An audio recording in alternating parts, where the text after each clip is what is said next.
এবারে সড়কে প্রাণ গেল অভিনেত্রীর। তেলেগু অভিনেত্রী পবিত্রা জয়রাম সড়ক দুর্ঘটনায় মারা গেছেন। রোববার 12ই মে অন্ধ্রপ্রদেশের মেহবুবা নগরের কাছে একটি ভয়াবহ গাড়ি দুর্ঘটনায় তার মৃত্যু হয়। খবরটি এনডিটিভির। পুলিশ সূত্রে জানা গেছে, অভিনেত্রী পবিত্রা জয়রামের গাড়িটি নিয়ন্ত্রণ হারিয়ে রাস্তার ডিভাইডারে ধাক্কা মারে। এ সময় হায়দ্রাবাদ থেকে বনপার্থীগামী একটা বাস ডান দিক থেকে এসে অভিনেত্রীর গাড়িতে ধাক্কা মারে। এতে পবিত্রা গুরুতর জখম হন এবং ঘটনাস্থলেই মারা যান।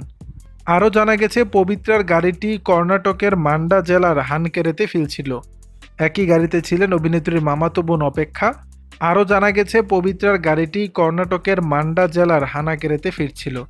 একই গাড়িতে ছিলেন অভিনেত্রীর মামাতো বোন অপেক্ষা, গাড়ি চালক শ্রীকান্ত ও অভিনেতা চন্দ্রকান্ত। দুর্ঘটনায় তারাও গুরুতর আহত হন। ইতিমধ্যে সড়ক দুর্ঘটনার তদন্ত শুরু করেছে স্থানীয় পুলিশ। পবিত্রার মৃত্যুতে তার সহ অভিনেতা সমীপ আচার্য সহ আরও অনেকেই শোক প্রকাশ করেছেন। দর্শক, বিষয়টি নিয়ে আপনাদের মতামত জানাবেন নিচের কমেন্ট বক্সে।